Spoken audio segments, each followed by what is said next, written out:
Okay, ladies and gentlemen, friends, Mrs. Jourová, it's my great pleasure to welcome you this evening to the lecture by Mrs. Věra Jourová, followed by a panel discussion on the topic Democracies under stress, what to do,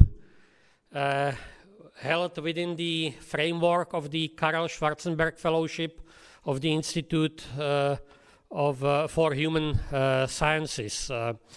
The questions addressed by this year's Karel Schwarzenberg Fellowship concerning democratic resilience, civic responsibility, technological changes and challenges, and the need for a forward-looking vision are both timely and essential, although I don't know if we can provide adequate answers to these difficult questions. Věra Jourová is the first fellow of the Karel Schwarzenberg Fellowship, which was established to honor the legacy of the former Czech foreign minister and to carry forward the principles he stood for, cooperation among European nations, democracy and personal responsibility in public life. The idea of the fellowship emerged in a small circle of Karel Schwarzenberg's family and friends. Together, the group reflected on how his legacy might continue to inspire debate and reflection. From these discussions arose two initiatives, a book currently being written by Hans Rauscher, who is also here among us, and this fellowship. I am very pleased that the Vienna-based IVM, the Institute for Human Sciences, embraced this initiative. The Czech Republic and the Czech Embassy in Vienna share a long and fruitful cooperation with the IVM, and I warmly welcome here the rector of the IVM, Misha Glenny, who will join Věra Jourová on stage for the discussion. The debate will be moderated by Professor Anna Durnová, political scientist and a distinguished Czech academic at the University of Vienna. We are grateful for her guidance this evening. I also extend a warm welcome to our long-standing friend and partner, Ludger Hagedorn, head of the Patočka archive at the IVM, and his team, who stand behind today's event. And thank you very much for the initiative and for the cooperation. The fellowship would not have come to life without the support and encouragement of Karel Schwarzenberg's family. I'm pleased to welcome here among us today family members, the representative of the family, this Karel Schwarzenberg's daughter, Anna. And above all, I warmly welcome our distinguished guest of honor, former European Commissioner and current Vice Rector of Charles University in Prague, Věra Jourová. Through her work, she has constantly contributed to discussions on democratic values, institutional resilience, and responsible governance in our changing world. So this evening is an opportunity for open and forward-looking and hopefully also spirited in the spirit of Karel Schwarzenberg debate. So thank you for being with us, and I wish us all inspiring and substantive discussion. Thank you very much.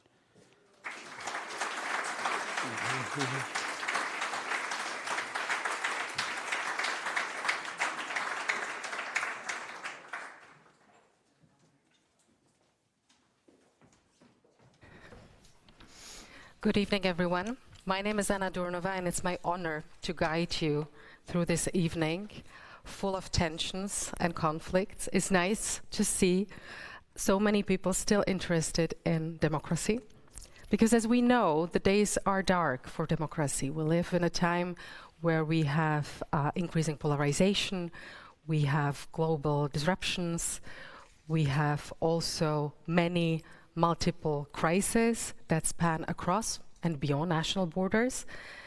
And as a political scientist, democracy has been one of my crucial subjects to study. And that's why I'm very honored to be able to bring into conversation today key leading figures that have been shaping the public debates on democracy from a specific and very interesting angle. And that's the angle of digital transformations, of media communications, and how these infrastructures shape and impact our political communication and the democratic cohesion. Because if there is one thing that spans across the current global tensions and rising polarization, it is that all the discussions related to that and the declining trust are actually taking place on privately owned platforms. These platforms are interested in our emotions in order to polarize them, not in order to actually bring a democratic cohesion. And that's why tonight we are going to ask, are we facing a political crisis? How can we actually design a new democracy in this digital age? How can democracy survive the stress it's currently living? And as you have heard from the Czech ambassador in Vienna, Jiří Šitler, we have two distinguished guests with whom I will speak about these issues, and I'd like to introduce them first to you. So I'm very honored to introduce to you Ms. Věra Jourová, who was the former Vice President of the European Commission between 2019 and 2024, and among others was one of the key political figures in the European politics to design the debates around media freedom and the fight against disinformation. And as some of you might know, she has been also the hard fighter, so to say, for a better legal framework for our digital democracies. I've noted one particular quote on that, where you, Věra Jourová, say, even the largest tech platforms must respect democratic rules and the rule of law. This is a strong statement, and I'm very curious to hear what Věra Jourová will tell us more about her current thoughts on digital transformation and democracies. We will proceed in the following way. We will start with a short 15 to 20 minutes input by Věra Jourová on her thoughts, and then we are going to engage in a conversation between myself, Věra Jourová, and Misha Glenny. So I'd like to introduce to you Misha Glenny before we give the floor to Věra Jourová. Misha Glenny is a longtime journalist and still a rector of the Institute for Human Sciences in Vienna. He is known as a former BBC Central Europe correspondent, and for the Czech audience, he's particularly known as one of the correspondents who's been on place in 1989 in Czechoslovakia. And he has been then also a correspondent for the Balkan War. He's an author of McMafia and The Dark Market, but I think that it's also very important to know that Misha is now a presenter on the BBC Radio 4 show In Our Time, which is a weekly show that can be also subscribed as a podcast. So if you want to listen to Misha beyond this evening, you know where to find him. This has been for me so far, and now please welcome warmly Ms. Věra Jourová, the first Karel Schwarzenberg Fellow of the IWM.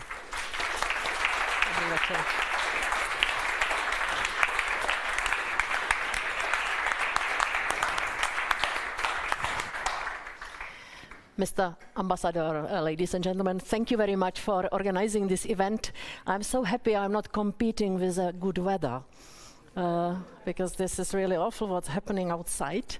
I have to start by thanking Karel Schwarzenberg's family for giving me this fantastic chance to be the first awardee of the Schwarzenberg Fellowship in EVM. I have to say that during my political career in the European politics, I was using the privilege of having 3 gates or doors openers when I traveled across or around the world. It was, of course, Václav Havel, it was Madeleine Albright, and it was Karel Schwarzenberg. And I consulted with him from time to time when we met in Prague, because really admired his very sharp way of thinking and ability to say in one sentence about something crucial where we, other politicians, needed 15 minutes to describe what we think. There was just one sentence, and it was always the right thing to say. We should speak today about the influence of the digital technologies on democracy and on the rule of law. It's my long-lasting topic. It was already in the European Commission.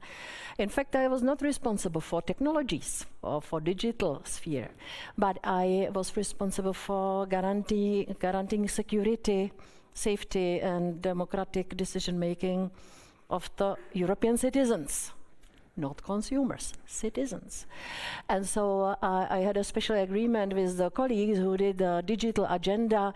Hey, you have the technologies, but I have my people in that system. The citizens of Europe appeared in the black box dictated by algorithms, and we should make sure that the citizens take their rights with them to this newly established parallel digital sphere. And so it was my way of getting into that. Part of my time in the Commission, I was directly responsible for technologies and for AI, but it was always a very important thing for me to be humble enough and to realize I don't understand technologies. And again, I think I understood a bit what are the risks for the people. I was never that kind of politician who pointed to the digital bosses. When I speak about digital bosses, of course, I speak about Mr. Zuckerberg and Mr. Musk and others. I was never the one who blamed them for all misery we live in, because we have a lot of own production in the European Union. We have a lot of problematic things which come to Europe from outside, but so they are not directly responsible for all the problems, but they are amplifying them. They are making the problems we have to solve more difficult to solve. And what is even worse, they are making money on it. The big digital companies are making, ladies and gentlemen, 1/4 of their profits on rich European market. So when we realized that they are making money on the risk to privacy of Europeans, to security of individuals, mainly children, and to the democratic system and societal arrangements, we decided in the EU to regulate. It was not easy to start regulating. It was between 2015, 16, 17, when we had heavy discussions, because many influential people in Europe lived in a conviction that internet is a holy cow, and if you regulate it, you will totally damage democratic discussion and freedom of speech. And I have to say, in fact, it was in Stockholm, sometimes in 2016, when I said at the press conference that maybe it's time to think about the rules. It was a big pan-European scandal, because still it was this holy cow, don't touch internet, period. I mentioned the risks and threats which the operations and big, I would even say, unscrupulous business is posing to our European reality. Yes, we are regulating. The rest of the democratic world, including United States, some time ago, was waiting for how European Union will solve things, how the regulation will look like. Because, for instance, for the protection of privacy, we had GDPR, well, it was my direct agenda, GDPR, which served as a global model to the states like Japan, to New Zealand, to Australia. I was exporting it also to Canada. It was welcomed example of the regulation which is needed. And we were expected to start regulating because we wanted to protect our people, our citizens, while in United States, the power of money, which is pushing this business forward, is so big that the regulators on federal level, they don't dare to regulate. Now, forget it, yeah? Under Mr. Trump #2 era, we cannot see any regulation. But some states in the United States already started some kind of regulations. First of all, California and Virginia. Coming back to Europe, we saw the duty to protect democracy and to protect our society, also against the, how to say it, while in the United States it's driven by big money, and in China the development of technologies is driven by the omnipotent totalitarian state. Yeah, so none of those we have in European Union.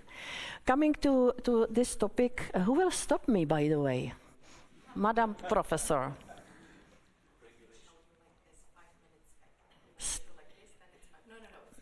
Okay.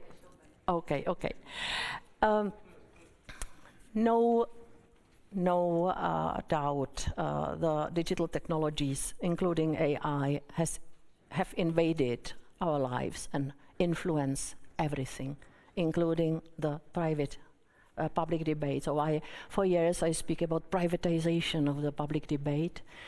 Yesterday, President Macron has a very key speech in India. He spoke about the need to protect the freedom of speech, but he was very urgent in saying we will protect the freedom of speech in case the algorithms will be transparent. And I think that this is a very, very important request we have, and this is projected in the so-called Digital Services Act, which we adopted to protect not only privacy of people, but democratic system, elections, to protect the people against hate speech, to protect the children against different kinds of abuses online, to protect the society against radicalization, extremism, terrorism. The Digital Services Act imposes obligations on the digital platforms to take care of the content. Some say this is the end of the freedom of speech. When you realize that the content is more and more produced and distributed by means of AI, most of the content is not anymore the production of the human beings, then you have to realize, aren't we crazy that we are protecting the freedom of speech of the bots? Wasn't the freedom of speech invented for the real people, with faith, with opinions, with responsibility? So the Digital Services Act came as a big piece of regulation which they hate in Washington. And that's why speaking about the protection of democracy, democratic elections against manipulation and against methods like Cambridge Analytica, we have a strong opponent of that in Washington, because the mainly American digital companies would have to invest a lot of money in this taking care of the content. In Canada, they have in the Congress, somewhere in the shelf, the law which is going even farther than EU.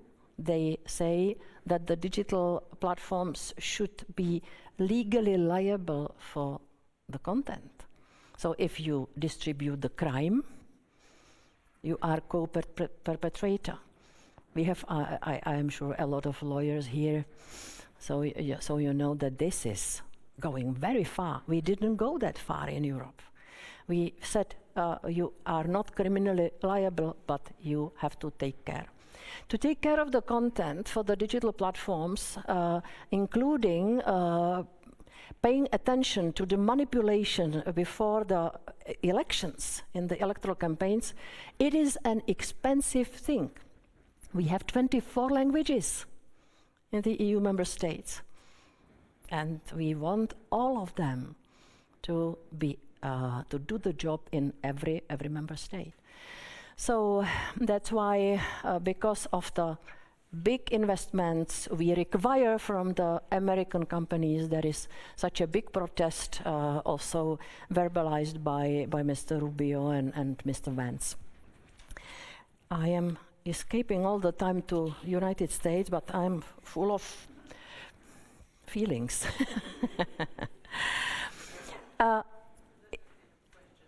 Well, if we want to protect democracy in the EU, we need to do three things. First of all, to be aware that democracy is not a given thing, that it's not a perpetuum mobile, it's nothing which will survive everything. The second, people, the citizens must be interested in having democracy. It means that they are willing to engage.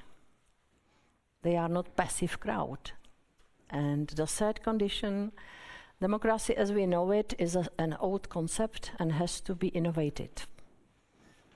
How? It's a question maybe Misha will know. I am involved in several projects now. We are discussing also with some American colleagues how to innovate democratic system. And whenever somebody proposes something radical, we come back because we don't want revolution, we want evolution of the system, which is difficult to determine. Why democracy is under the stress?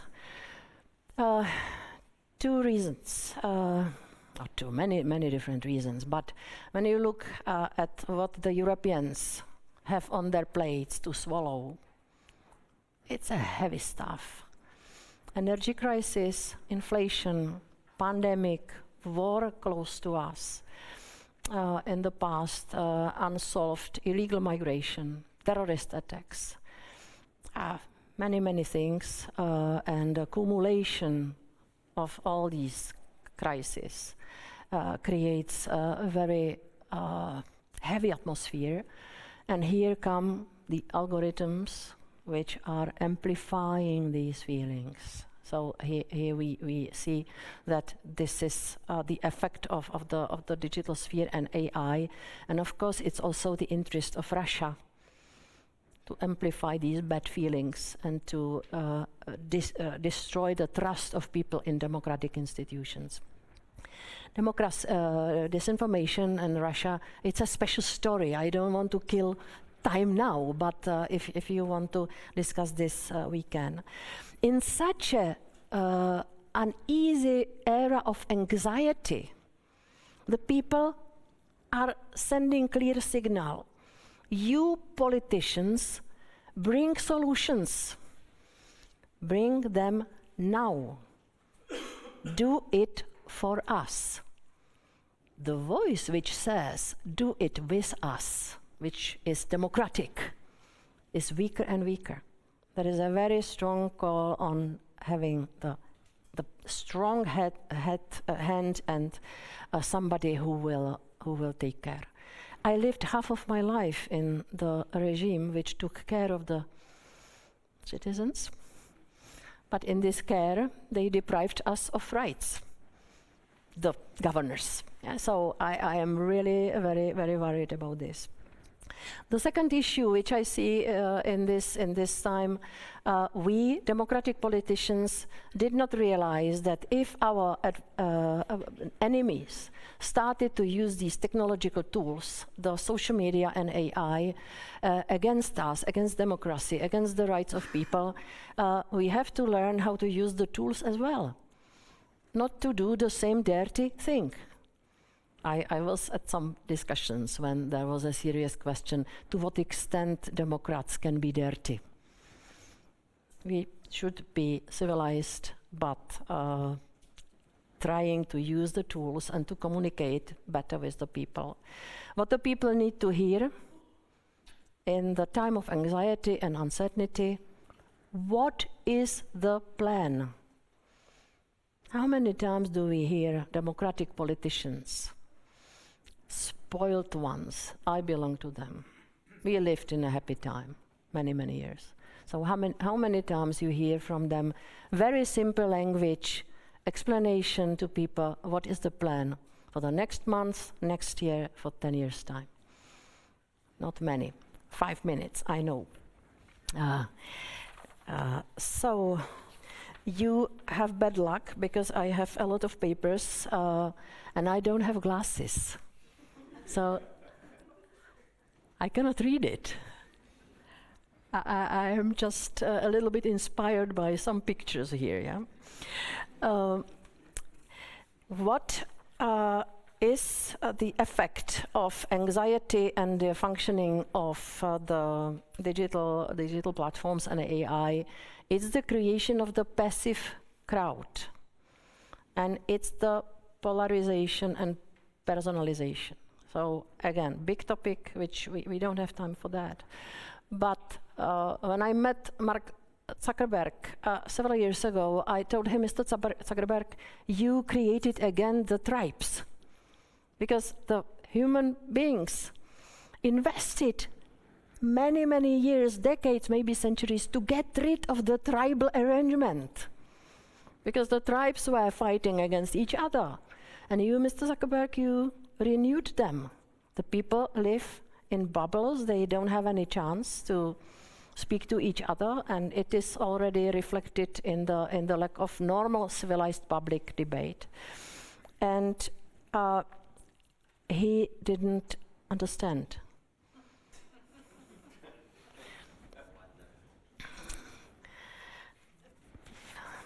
Okay. But others did. I have to say that there were some really big boys, there were some big girls in this sector who I had a feeling they understood. But some of them were then standing next to Mr. Trump at inauguration day. His technological army was standing behind him and supporting him. For me, it was the picture of horror. Because for many years I believed that the EU cannot fight both against Putin and Zuckerbergs. That we have to choose reasonable communication with the digital systems and to push them to behave, to even have some social responsibility, and later to be compliant with the EU rules. And suddenly I saw them fully at the service of Mr. Trump, and what we have now is Russian propaganda using American technologies. That's the reality now.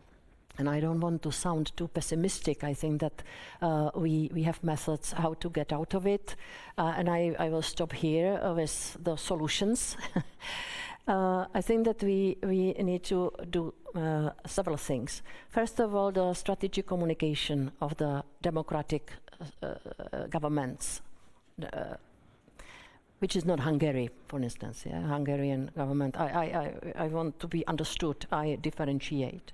So I speak about those member states where still we have democratic governments. Be it conservatives or liberals or socialists, doesn't matter. This is one floor above what I have in mind. And I think that the strategic communication has to be, as I said, understandable, concrete, offering the plan. And against disinformation, they should do the so-called pre-bunking. When you look back at disinformation campaigns, almost all of them were predictable. And still we were not ready for that. Pre-bunking is totally a neglected method which is possible and which is necessary. The second thing is the proper enforcement of the digital rules. I spoke about it here. The third thing, to do everything to keep alive public service media and independent commercial media. They are dying out of the lack of money, because the money was transferred to the digital systems like Google. Fourth, education. media literacy and ability of people to say to themselves, I will stop this, I cannot stand this avalanche of bad news, and I will check somewhere else what's happening, to check the facts. This is really very worrying that bigger, how to say, more than half of the young generation now is totally trapped by TikTok. TikTok has become the only source of information for big number of young people who are in fact gaining and forming their worldview only from what they see on TikTok. So I think that educational system should really proactively push them, go out of this rabbit hole. You have to go out and check what is true and what are the facts. So it's education, civil society. I think that the autocrats, what we see now newly also in my country, in Czechia, I can say it, Mr. Ambassador cannot, of course, but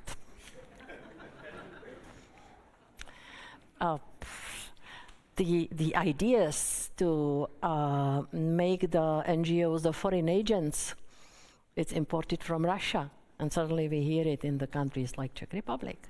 So I don't want to say the far-reaching protection of the NGOs. It's true that some NGOs really have political agenda, and they should be transparent about who pays them and so on. But the civil society, active citizens, engaged citizens, this is something which we need to protect and enhance. This is uneasy to do from Brussels. It's uneasy to do from Prague or Vienna. It's easier to do from regional and local level. So we speak about the protection of democracy. Madam Professor is smiling to me because I am beyond the time. Yeah? She is too kind.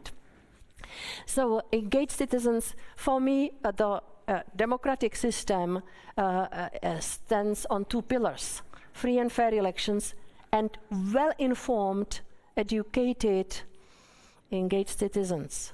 Two legs. So that's why active civil society. And the last thing on this in this solutions list is a better protection against foreign interference. Again, I already said that I will not go into that because this is a really big topic. But I think that in the EU member states there should be bigger willingness of the secret services to share information cross-border, to work more intensively with NATO and with the security agencies. It was heavily underestimated. Already after Crimea, annexation of Crimea, Russia started the hybrid war against us. And we looked like nothing is happening. And at some period of time during my time in Brussels, I remember that the more you went to the east, the more the disinformation issue and foreign interference was the agenda of the ministries of defense or home affairs. The more you went to the west, sometimes it was an agenda of the ministries of culture. Yeah? It was not taken as a security threat. So this is the last thing I wanted to mention: the better work of the security bodies. In France, they have Vigilum Agency, or in Sweden, Psychological Defense Agency. These are examples of very good investments of the state in this fight against the foreign interference. I will stop here. Believe me, I have many more interesting things to say, but some of you are tired already. You know, I cannot read, but I can see you. Yeah. So, ladies and gentlemen, thank you very much for your attention.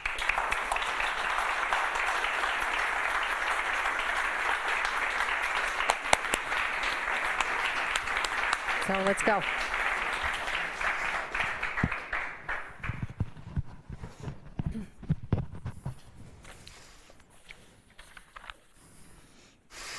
Thank you very much.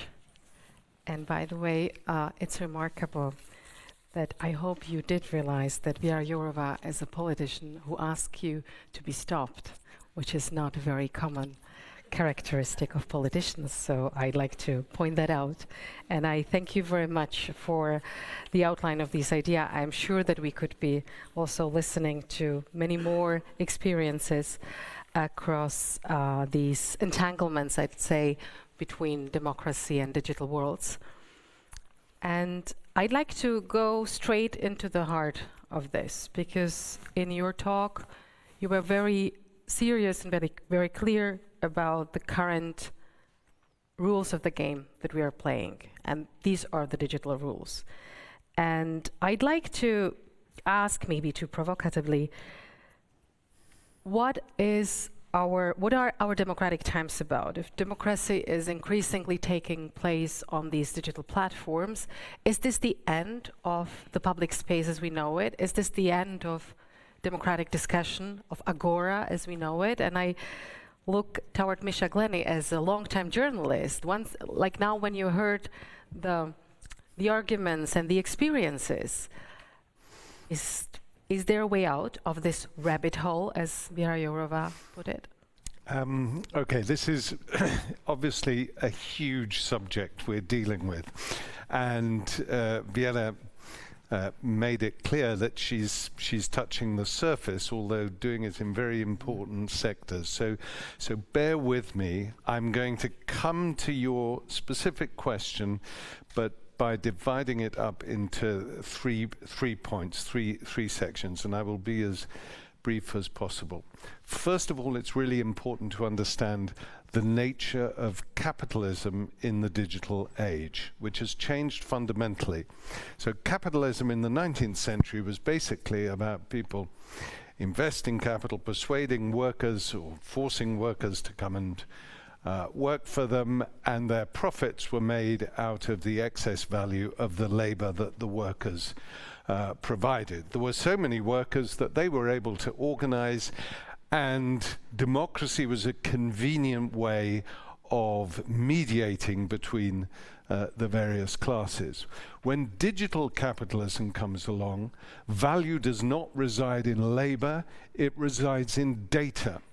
And this data is given freely by citizens to companies who were very quickly able to establish enormous monopolies, so that we had money being made by a very small group of people on a scale that the world has never seen before. Mm-hmm. And these people, we'll call them the tech bros for want of a better description at the moment, have used that immense capital to transform that immense capital into political power.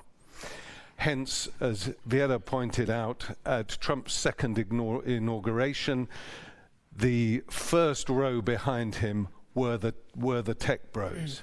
And this is really important in understanding the Trump administration.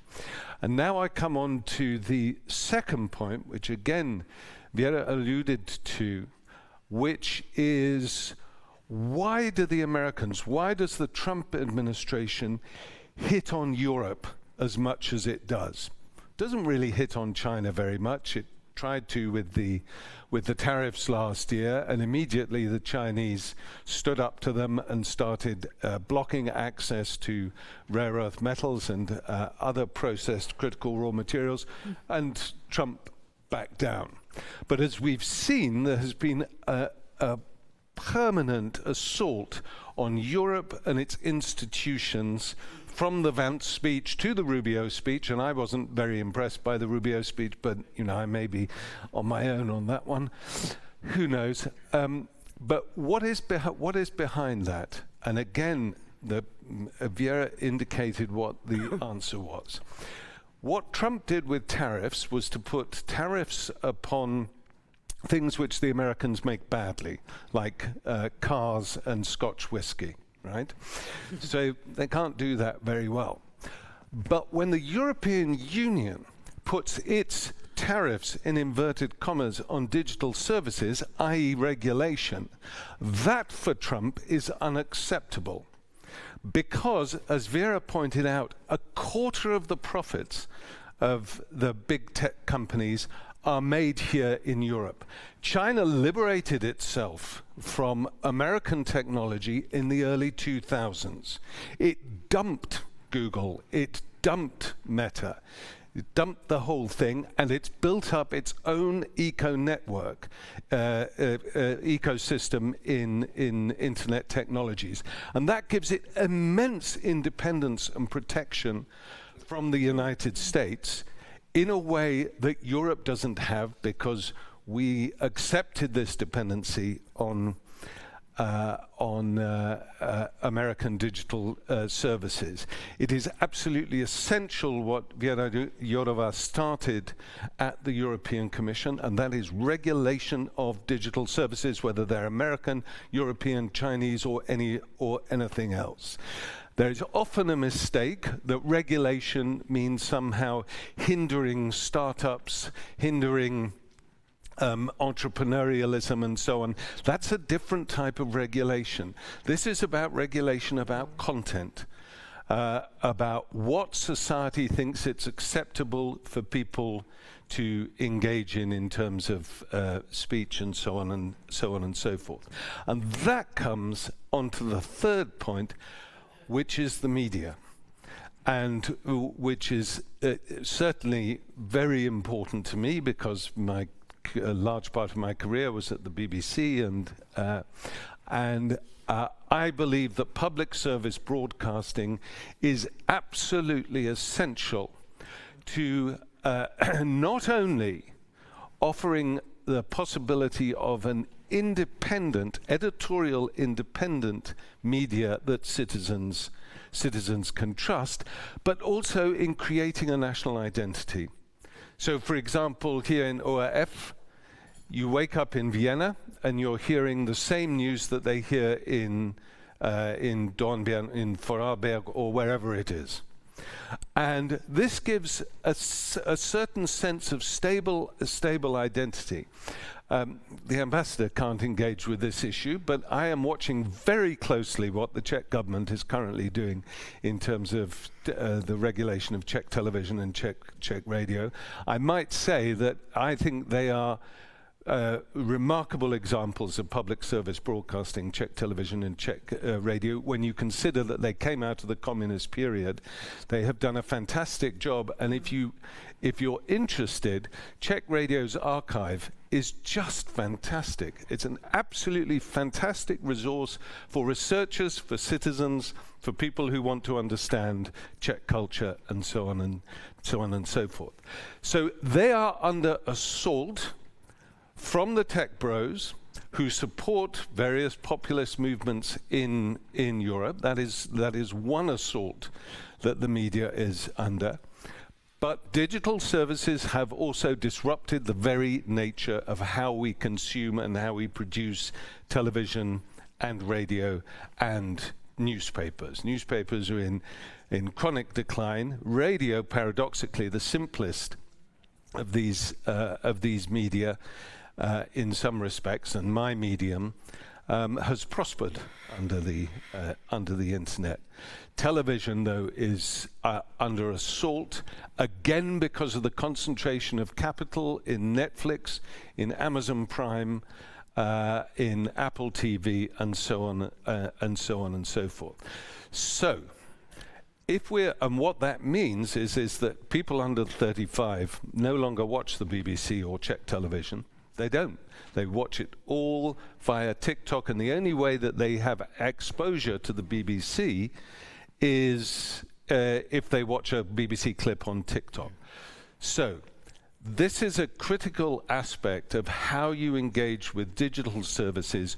We have to rethink public service broadcasting, but we must not get rid of public service broadcasting. And that requires a lot of thought in terms of financing public broadcasting, but it also means about how public broadcasting adapts to the very changed environment which we will not be able to hold back, that the internet technologies have provided. So that's the long version, but I wanted to introduce one or two other issues that lead to the journalism question. Thank you very much, and you did so very well. And I'd like to bridge that and go back to some of the thoughts that you shared with us, Ms. Jourová. And you both highlighted this picture that we have on the second Trump inauguration, where we have the technological companies backing that. And at some point when you both were talking about that, I thought, this is not happening in Europe yet. And now I'm turning to you as a long-time European politician. Is this something that, in your view, can never happen in Europe, or can happen under certain circumstances? Do we have something like the US tech bros that could endanger so massively and so broadly our democratic infrastructures? If we would try to compare the picture of the tech bros backing up Trump administration on a European level, I know it's a difficult comparison because we don't have European government in that sense. We have different national governments, but do you see something like that in European politics? In European politics or technological world? Well, the technological world taking over the European political agenda. Well, I think that already in 2014, when I came to the Commission, I looked around and I realized that we politicians don't have it in the hands anymore. Already, at that moment, because already it was the era or the moment of the stolen public debate, and inability to influence fully what. For instance, the campaigns and so on. So I think that this is something which we have to counter in Europe, what the American companies are importing to Europe. And it's not only American companies. Look at TikTok. It is owned by a very well-educated, civilized young man, Mr. Chow, born as a Chinese person in Singapore, educated in Oxford. You must know him. Not personally. And you know, whenever I spoke to him, he tried to convince me that no, we are not offering China any private data of Europeans. The data stay in Europe, and if you want, we will invest in clouds to be absolutely, to make you assured that the data is not leaving. So I am really upset about the lack of action now, because there are things, and I mentioned the list of risks, including the devastation of the democratic system and trust of people in institutions. I think that not only the Commission should sanction them. The Commission should explain to the general public what is wrong. Because look at the Romanian elections. My God, can you imagine some European system would influence the elections in Nebraska or in California? And then even go to those countries and patronize them for the lack of the freedom of speech. It's outrageous what the Americans are doing to us. What do they think? Is it reporting to Washington there? No? So I think that, first of all, the Commission has the competence to control the algorithms of the services which have more than 45 million users a month. That's the threshold, yeah? So there are all the big ones. Telegram was under that, strangely. But it's another story.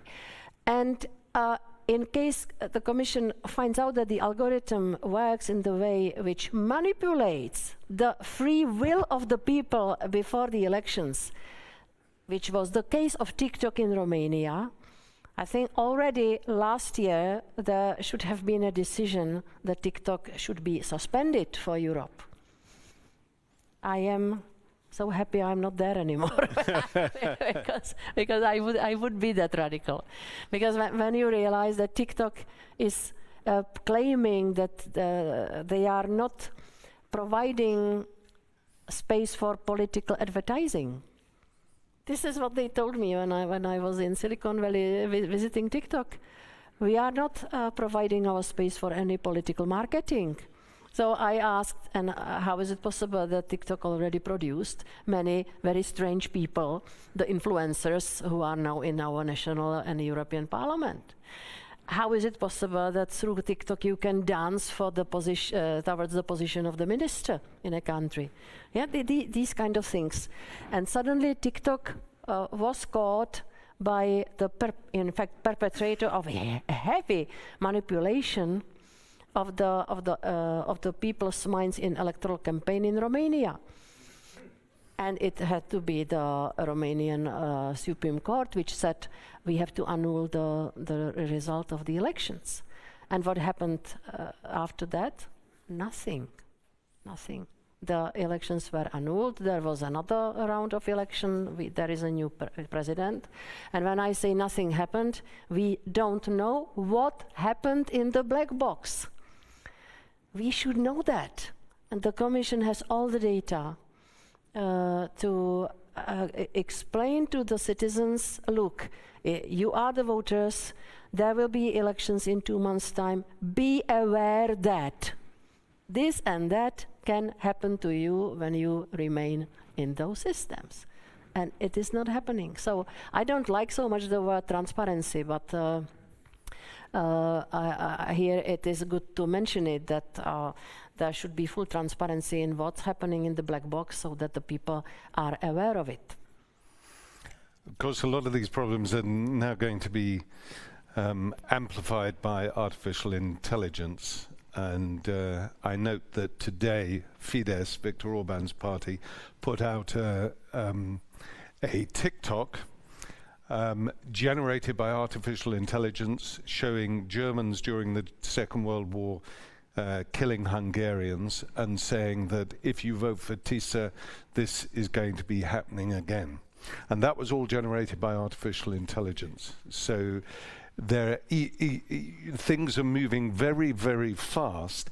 I think it's worth mentioning, partly to give people a little bit of a sense of hope here, that in one sense Europeans have been waking up, because there is a movement called Eurostack, which is basically how do you create a digital infrastructure which is essentially owned and controlled by Europeans. So we saw last June and July, the Danish government decided to get rid of Microsoft from all of its systems and instead to install a open source European system, Libreville.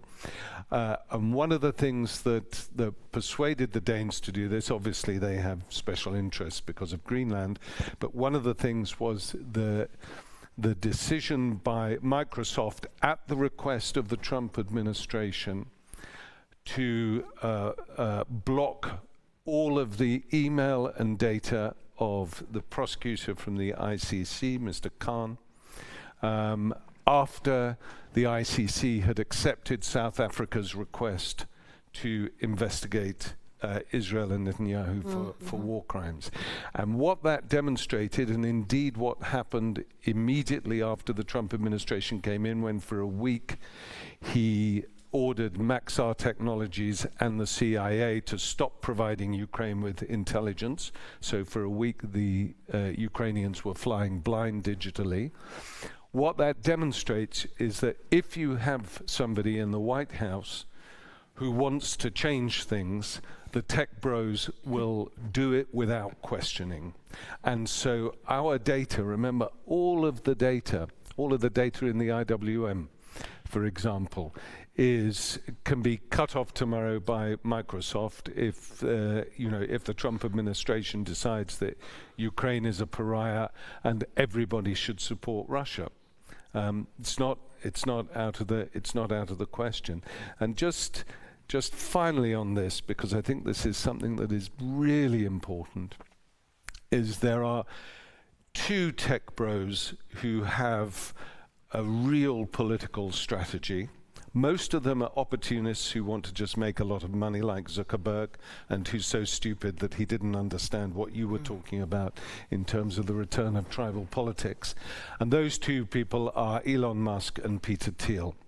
And Elon Musk is doing it by having made the United States, in particular NASA,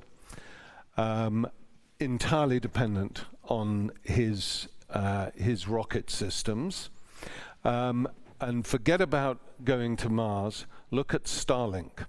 Starlink now has 10,000, or just under 10,000 satellites in low Earth orbit.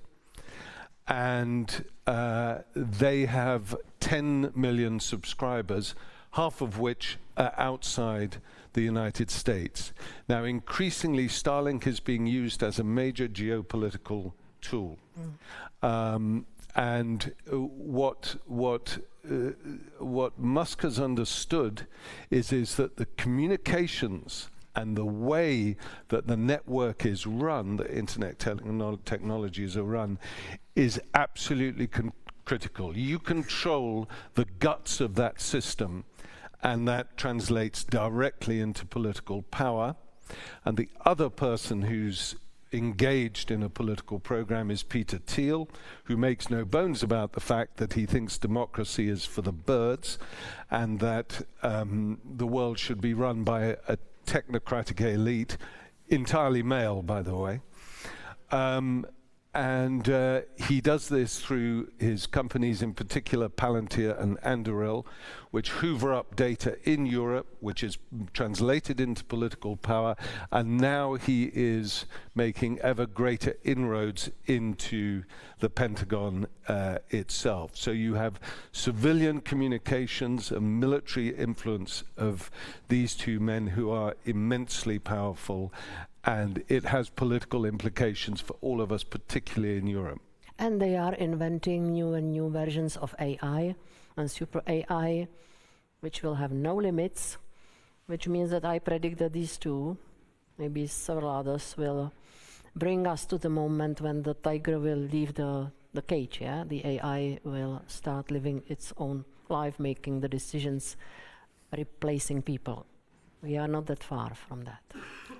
Listen, I thought it's not very nice. No. I was going to say that listening on you two, it's not about democracy under stress, but democracy on fire.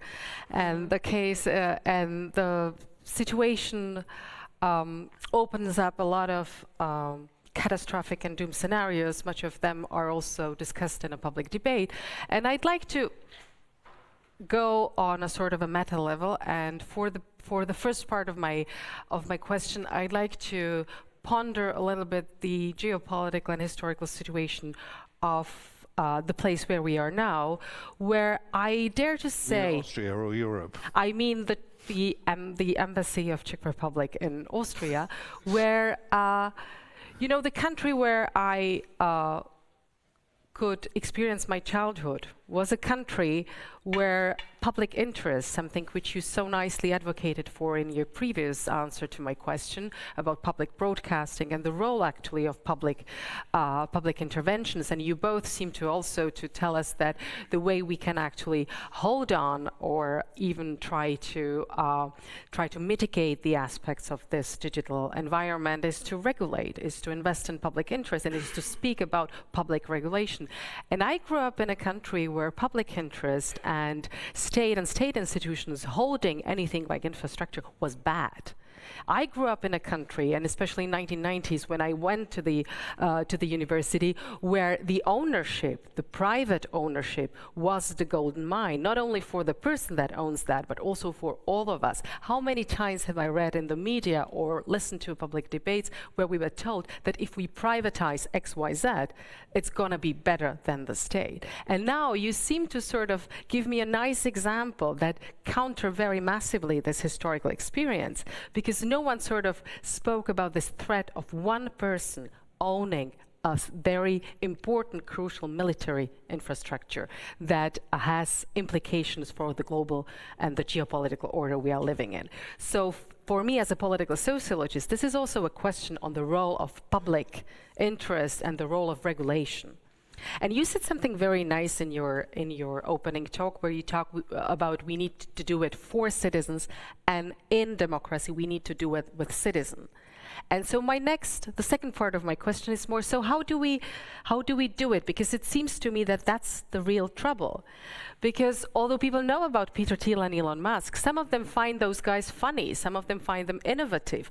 Everybody loves to be on TikTok, those who are on TikTok. It is an entertainment, and they don't want to listen to these doom scenarios. When we talk about the role of the public broadcasting, we both know that while public broadcasting and public televisions have invested a lot of money in fact-checking, people don't care. They want to be entertained. They want to love the story they're listening to. So how do we get these citizens on board so that these doom scenarios that you just talked about do not happen, or maybe are at least a little bit mitigated? It's not for me. It's for you, Vera. It definitely is.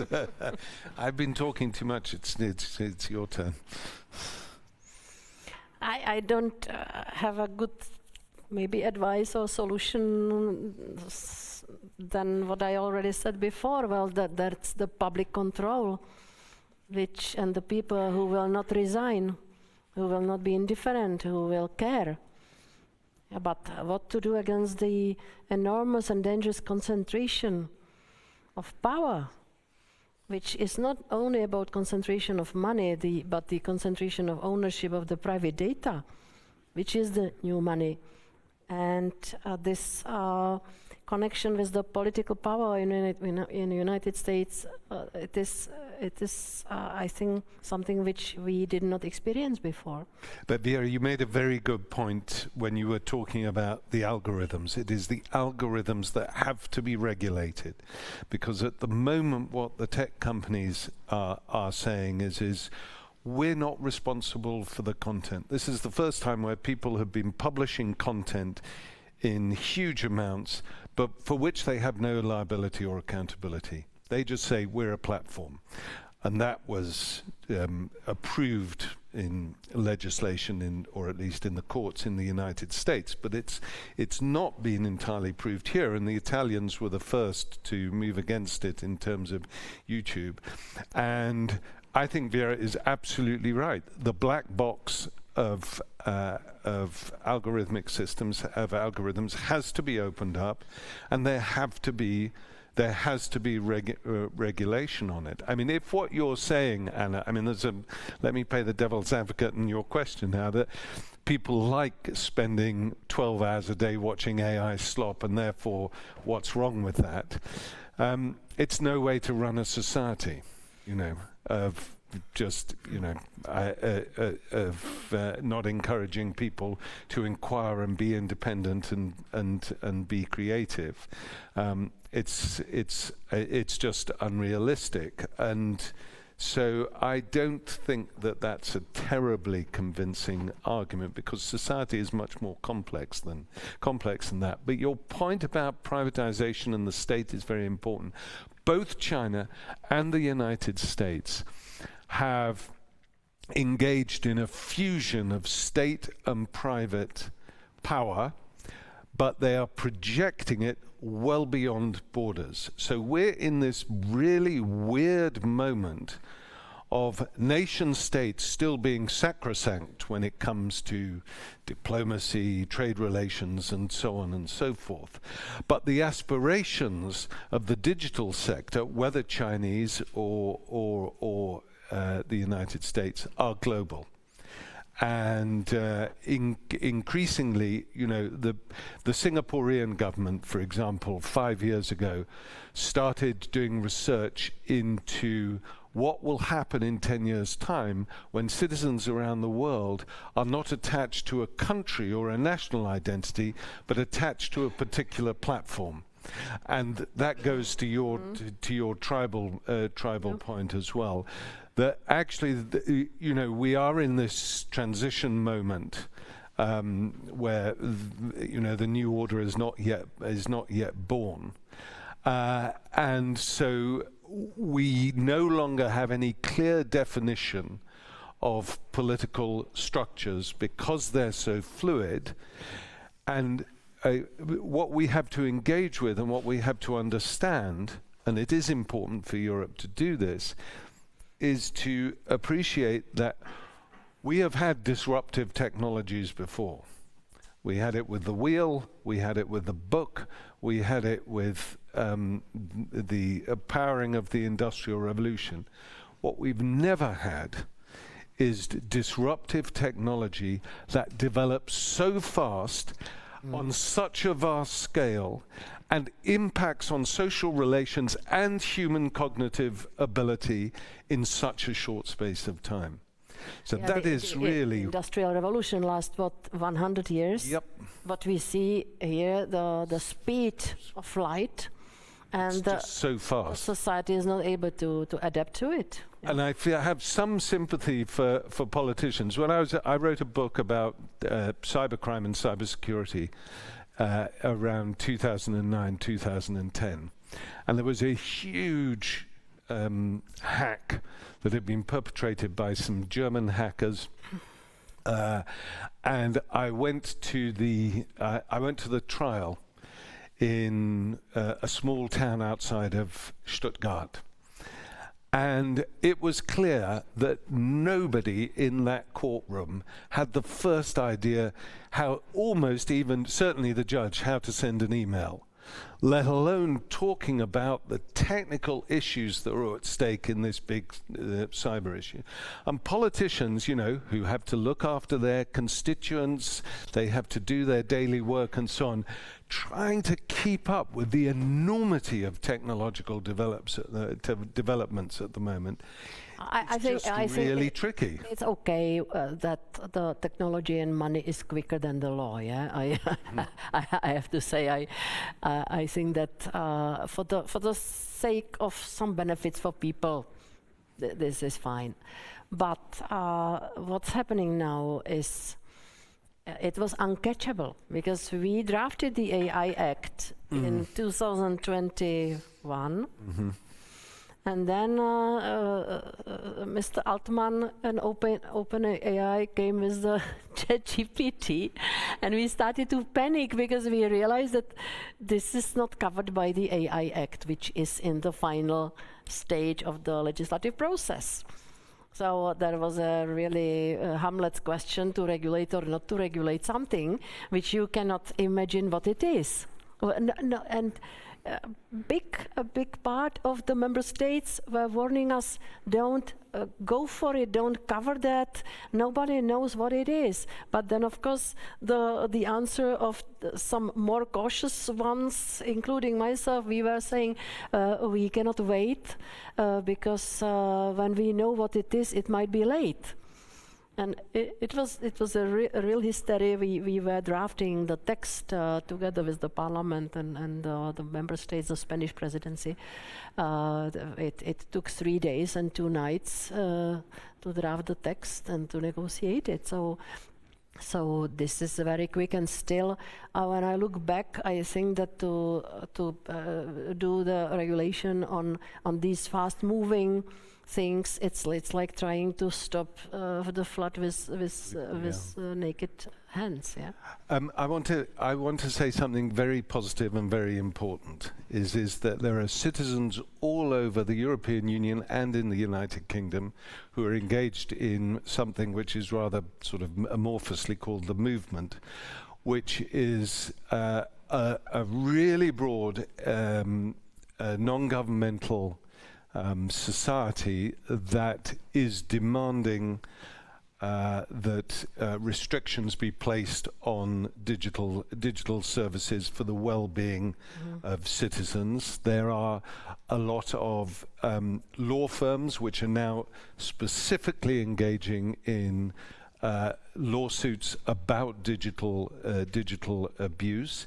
And here in Vienna, for example, there was created a few years ago the Manifesto on Digital Humanism, which is very important. That has attracted scholars, including into the IWM, from all over the world to discuss the issues of ethics, the humanities, its relationship with technology. These are very important developments. And so it's not like everyone's just sitting back and watching TikTok. Some people are really engaged with doing something about this. In a way, you Yeah, thank you for being positive. You actually anticipated my next question, because Good, well, then I don't before have to opening answer it to the larger, to our audience, I wanted to get back to some of your points on well-being and on education of the society, and who's going to tell people that this is not the way to run the society.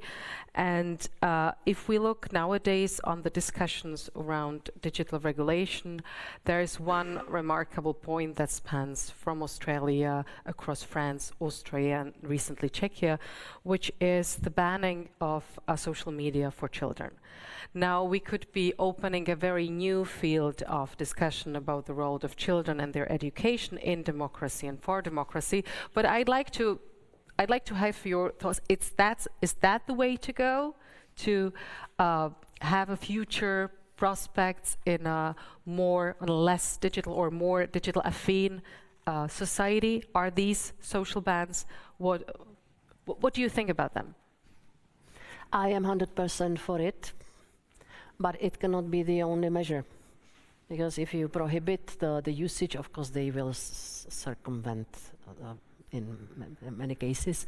It would have to be accompanied by a very strong push on the digital systems to do the proper check of the age. And technology can do it, so it would have to be accompanied by a real technological solution which will work. And why I say it cannot be the only measure, top-down measures are never fully efficient. There has to be campaign, there has to be enlightened and educated teachers to recognize, to understand what the children are doing. Of course, speaking about the parents, it's a big chapter. I was always saying that the children must not have mother Facebook and father Twitter. Yeah, so well, it is, but it is a societal. You are sociologist.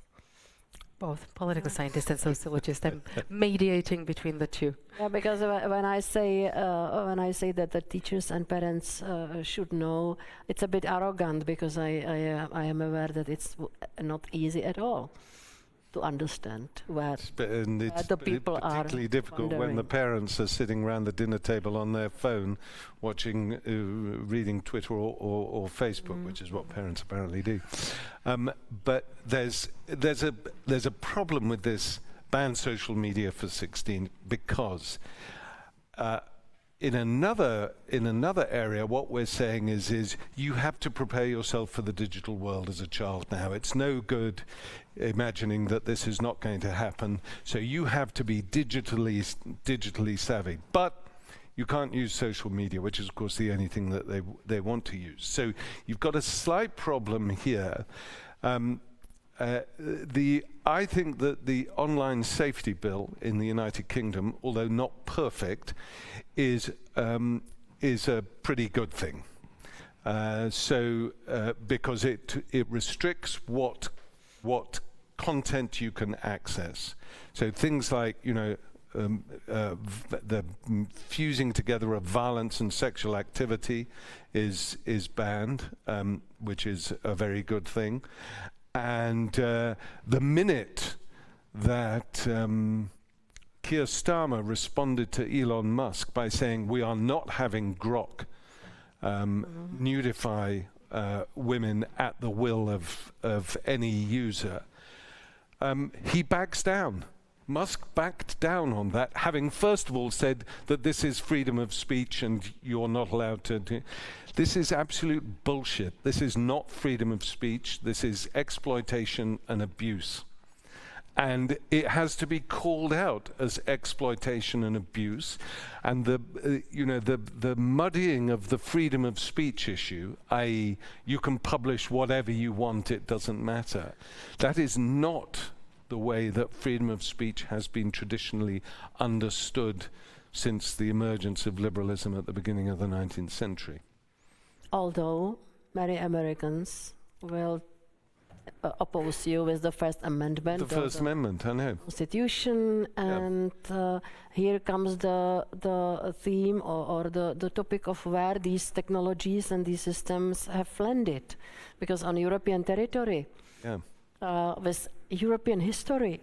But that's why we're here in Europe, and what the Americans get up to, there's not much we can do. We can analyze it, but as you said, we can't influence the elections in Nebraska. So if the Americans want to go down that road, let the Americans go down that road.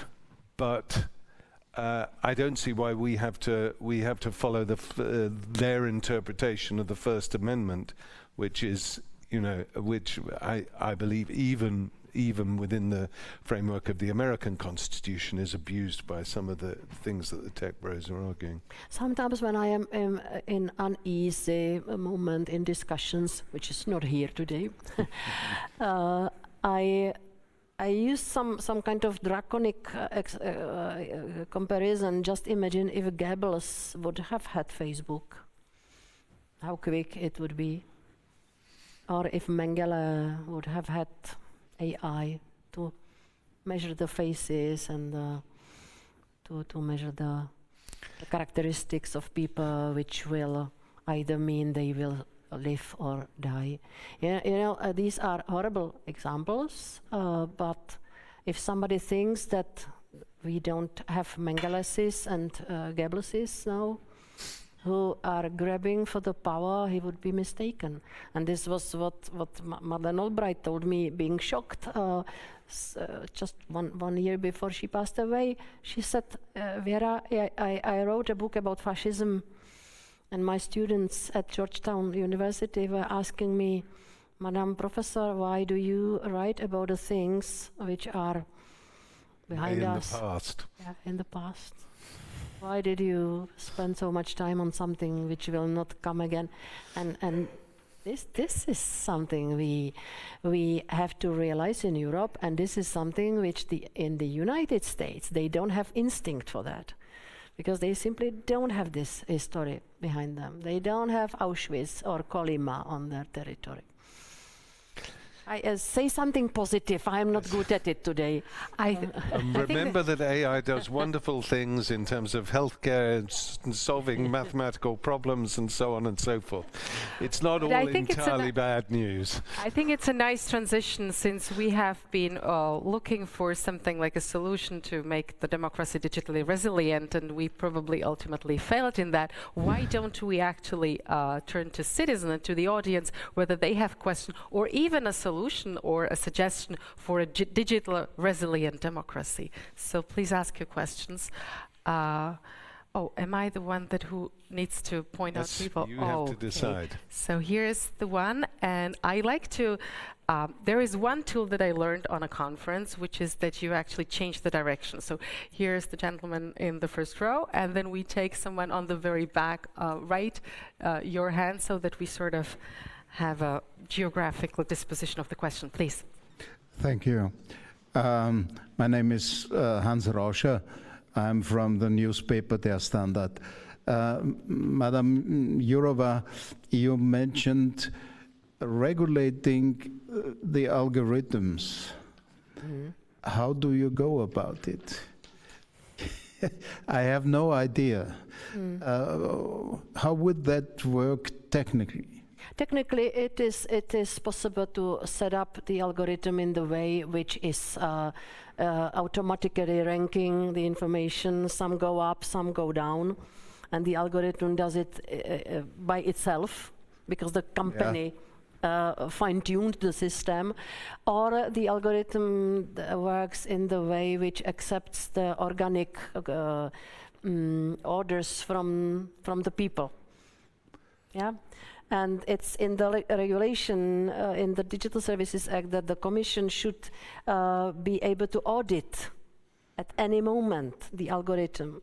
So for me, it would be interesting to know, after the elections, in European elections in Germany, when Mr. Musk was doing the interview with Madame Weidel, and he enjoyed his freedom of speech. Okay, if you have to do it, but we don't know whether he whispered something to the algorithm that it should push up the content which will increase the impact. You would need a huge apparatus to control this.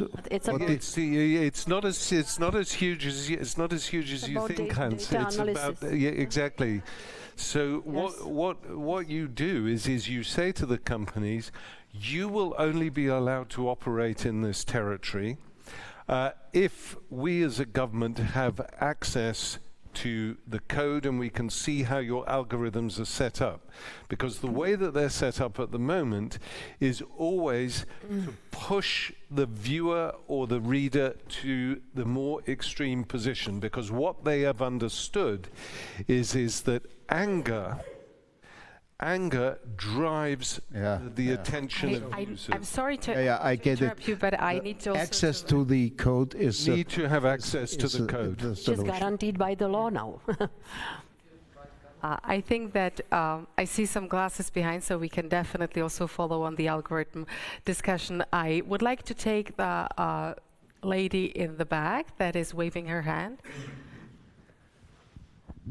Thanks. My name is Ruth Picker. I'm a citizen of Austria.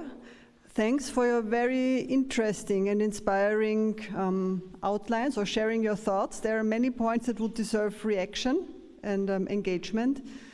And I'd like to say something on the strongest tool. Number one, I think it is a vital mistake to treat these platforms as platforms and not as media. And I find it very dissatisfying that regulation came about to be so weak. And number two is, as a mother of twins, my kids are 15 years old, I would like to say something about this social media regulation. I feel deserted by my government when it comes to regulating social media. I'm a very engaged, alert and energetic mother. I do not sit at the dinner table or at the breakfast table with my smartphone. I have very low usage of social media myself. And still, I find my daughter being influenced by beauty pressure in a way that's way beyond what I ever had to deal with in her age.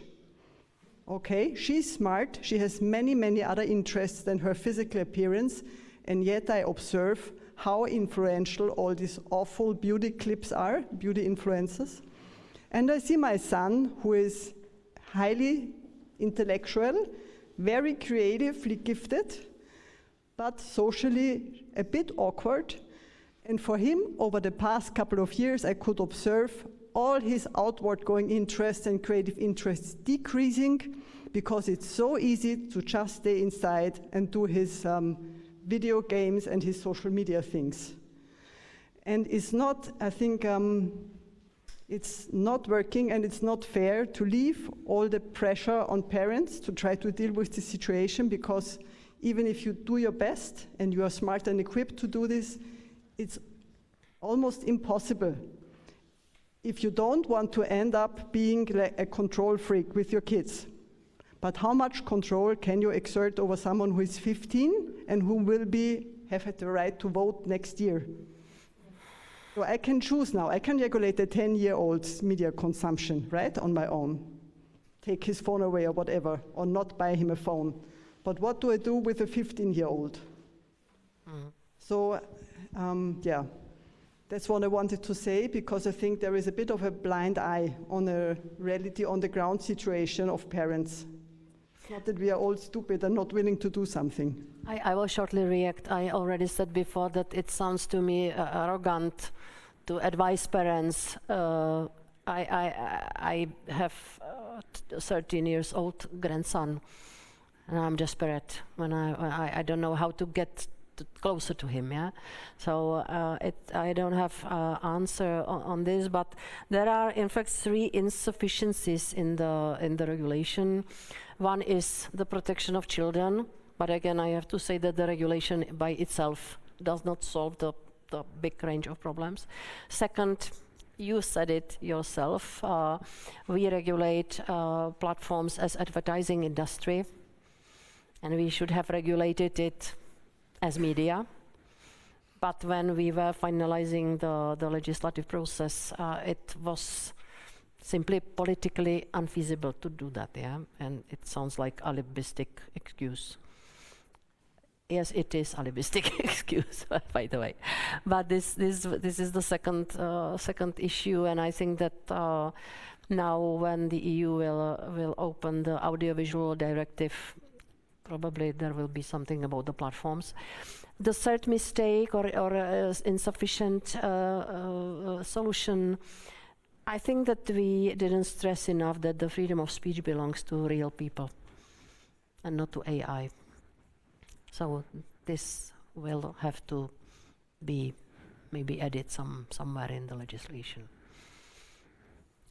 Okay, I'd like to take the gentleman on the left here. Yeah, I'm pointing to you. And maybe looking at the time, I take 2 questions together. So you and you.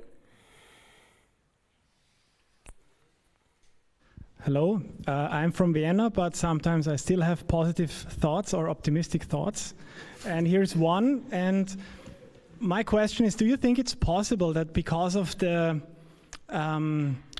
that fake news dynamic that's produced by AI on these platforms, that in the future more and more people will turn their back on these platforms to return to public media or other high quality journalism and even consider paying for that? I believe we will see European social media platforms which will probably have more restricted existence of the AI production, something from people to people. That's my prediction. Oh, it didn't really work with coupling the question together, so go on. Hello, thank you. My name is Anton Czechowcov, Central European University. I have one general observation, also a question, and then a short question. A general observation is that one issue that is being avoided in this discussion about the Digital Services Act, which is a very nice piece of legislation, but the issue that is being avoided is enforcement of this regulation. What is required to regulate algorithms is actually a goodwill of the techno-oligarchy. And we are talking about people like Elon Musk who could, on his own volition, switch off Starlink during Ukraine's counteroffensive, not being asked by the Pentagon, not being asked by White House, but just because he wants to, because he can switch off the Starlink. So we are asking for the goodwill of those people, and Digital Services Act does not imagine the enforcement. And I think for 3 years already, the European Commission was demanding materials from Elon Musk regarding the algorithms. And all the deadlines were passed, and the European Commission did nothing. So the question of the enforcement is as important as the legislation itself. And now a question to Professor Glenny. You wrote one of the books, McMafia, where you detailed how in some countries organized crime basically performed state capture. Regarding Russia, we could also say that it was the combination of the KGB and organized crime that made they performed the state capture.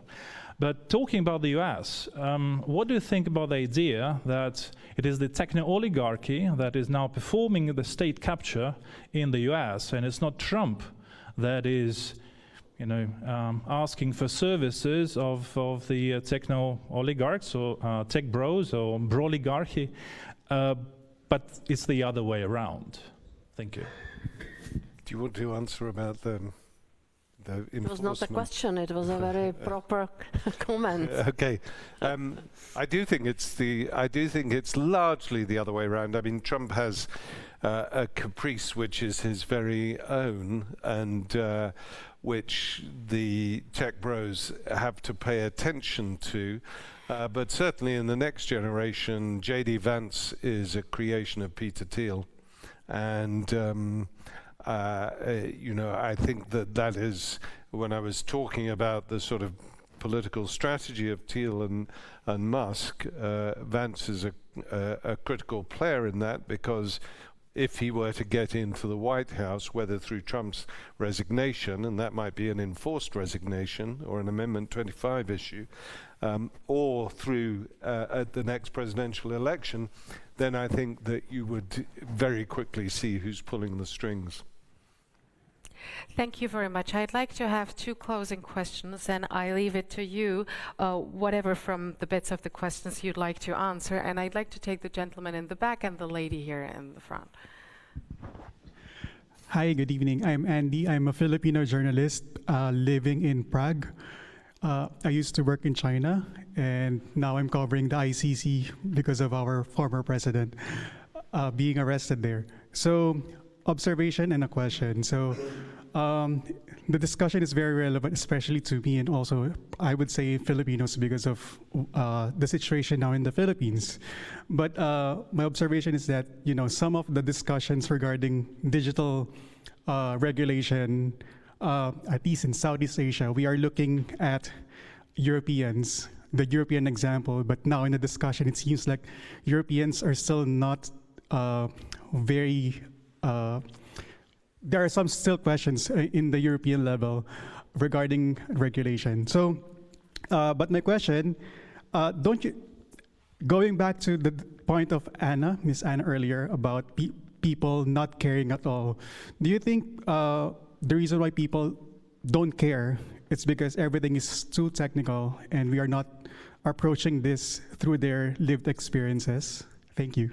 So, and now the lady in front with the blue collar. Yeah. First of all, thank you very much for such a thought-provoking talk. My name's Oleg Yahad, and the thing I wanted to mention is that I'm still a student.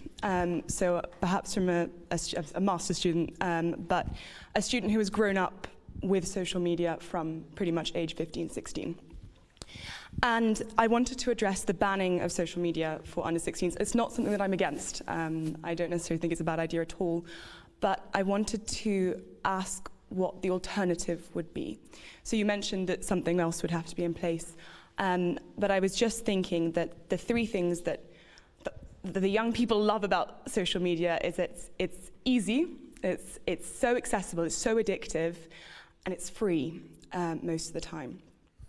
There are many public media that are free. BBC, it's a great one, but there are many that aren't. And I was just wondering if there would be some kind of movement towards making more media free for young people, making sure that all 14 to 24-year-olds are able to access a wide range of media platforms that they just can't afford as students in many cases. The other thing I wanted to mention is that we love the short form media. We love that you watch it in 10 seconds and then you move on. Can media adapt so that it captivates the attention of young people in the same way that social media is currently doing? So, two-part question. I will start. I think it's still quite new idea to do the banning of the social media for the youngsters, but I think that if the states will do it, because the EU will not do it, it will be done here in Denmark, in Spain, probably in France. There are different countries, and I think that there should be a serious debate with the young people how they want to replace this. To fill in the time which they will suddenly have, yeah, because I have no imagination how it could be replaced, but there must be something meaningful, otherwise the ban would go in vain or even do harm. Yeah, so I hope that there will be a solid, reasonable, and serious discussion at the member states level on. People do not care. People do care about the things which touch their private lives directly. And I was 10 years working on the protection and promotion of the rule of law principle. I have my professor of law here sitting. I speak under her control. And I was promoting the in my view, urgent idea. Don't you think everybody should be equal in front of the law? But the people who have trouble to pay food or energy, they don't care. Yeah, so I think that this was one of our mistakes, the mistake of liberals, that we simply had too high nose, not looking at the problems of the ordinary people. And I use the word ordinary, you know how I mean it.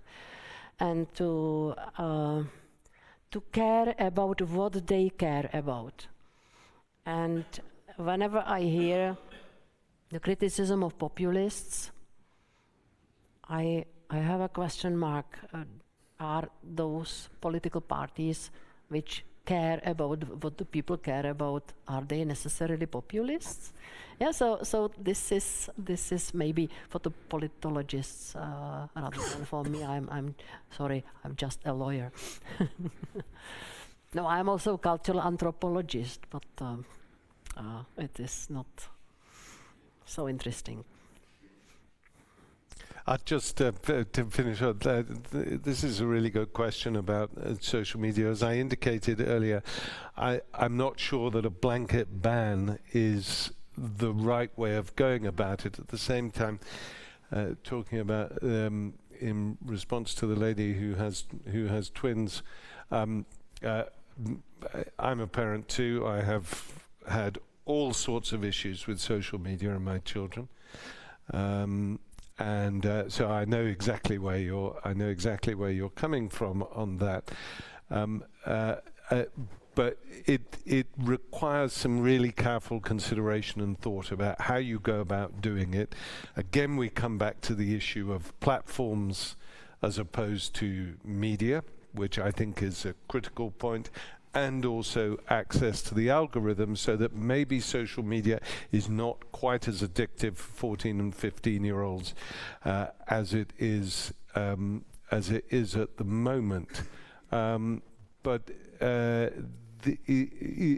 the point you make about access to information is really important and interesting. I remember I was at a wedding and I found myself sitting next to a very, very wealthy man, and he said to me, I asked him what newspapers he read, and he said, I don't read newspapers. It's a waste of time reading newspapers.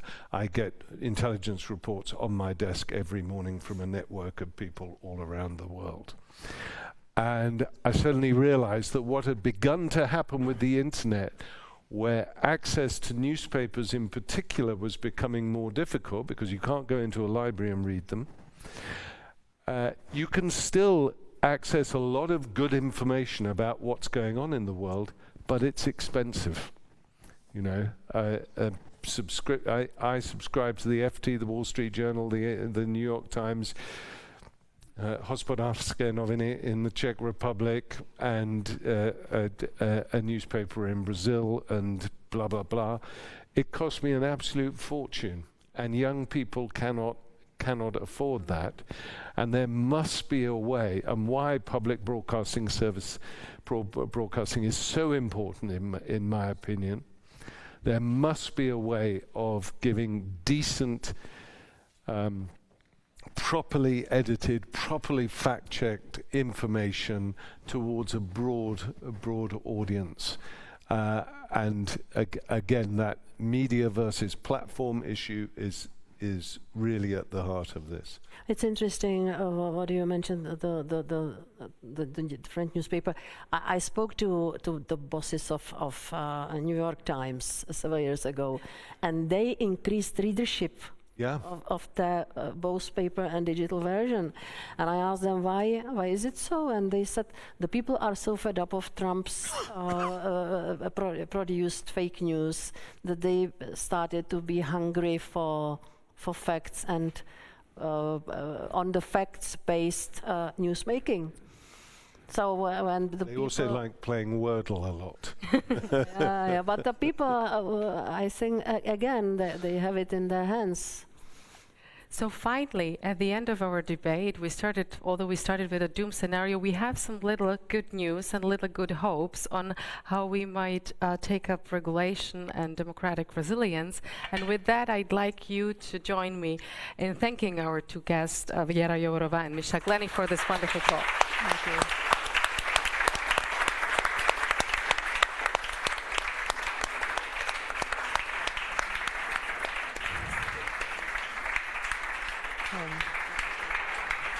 Thank you, Věra. Thanks so much. No, vy jste mi dala těma otázkama. Děkujeme. Wine. I was going to say, and there comes the real public offline discussion. Add a glass of wine. Please join us.